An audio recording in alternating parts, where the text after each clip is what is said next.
রাজনৈতিক ক্ষমতার দাপট যে কত দ্রুত ফিকে হয়ে যায় তার সাম্প্রতিক ঘটনাবলিতে স্পষ্ট। মাত্র 2 মাস আগে বিএনপিকে উদ্দেশ্য করে এনসিপি নেতা আসিফ মাহমুদের সেই হুঙ্কার, সহিংসতা চাইলে আমাদের চেয়ে বেশি কেউ পারবে না, আজ রাজনীতির মাঠে একেবারেই বিবর্ণ। হবিগঞ্জ ও ঝিনাইদহের সাম্প্রতিক পরিস্থিতির রাজপথের বাস্তবতা আঙুল দিয়ে দেখিয়ে দিচ্ছে।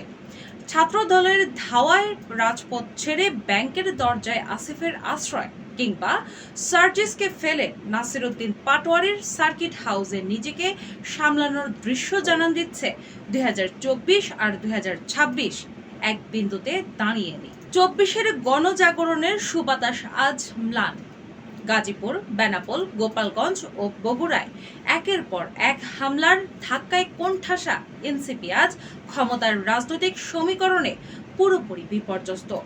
মানবাধিকার সংস্থা আস্ক ও মানবাধিকার সংস্কৃতি ফাউন্ডেশনের দেওয়া তথ্য অনুযায়ী গত 2 বছরে মব জাস্টিসের নামে প্রায় 3 শতাধিক মানুষের প্রাণহানি ঘটেছে।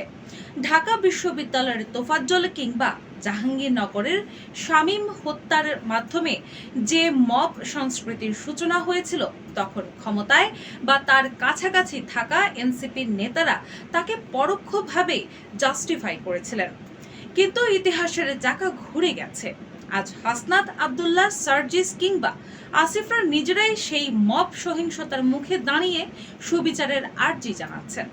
যে অস্ত্র এক সময়ের রাজনৈতিক প্রতিপক্ষ বা অস্থিতিশীলতার বিরুদ্ধে ব্যবহৃত হয়েছিল, আজ তাই ফিরে এসেছে তাদের নিজেদের দিকে। তবে শুধু মাঠের রাজপথ নয়, এনসিপির এই পতনের নেপথ্যে কাজ করছে তাদের রাজনৈতিক আদর্শিক দেউলিয়াত্ব ও অভ্যন্তরীণ ভাঙন।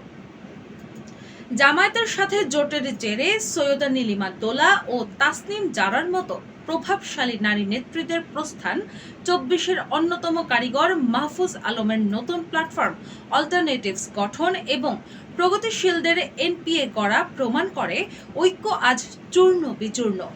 এর সাথে যোগ হয়েছে হবিগঞ্জে পুলিশকে হুমকি, তাহেরি হুজুরের অনুসারীদের ক্ষোভ, রেজা কিবরিয়ার রাজনৈতিক আধিপত্য এবং টিউশনি করার নেতারা কিভাবে রাতারাতি শত কোটি টাকার মালিক হলেন, এমন দুর্নীতির তীব্র জনরোষ রয়েছে।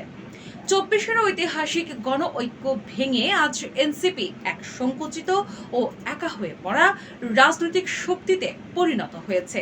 24-এর ঐতিহাসিক গণ ঐক্য ভেঙে আজ এনসিপি এক সংকুচিত ও একা হয়ে পড়া রাজনৈতিক শক্তিতে পরিণত হয়েছে, যারা আজ নিজেদেরই সৃষ্টি করা পরিস্থিতির মুখোমুখি।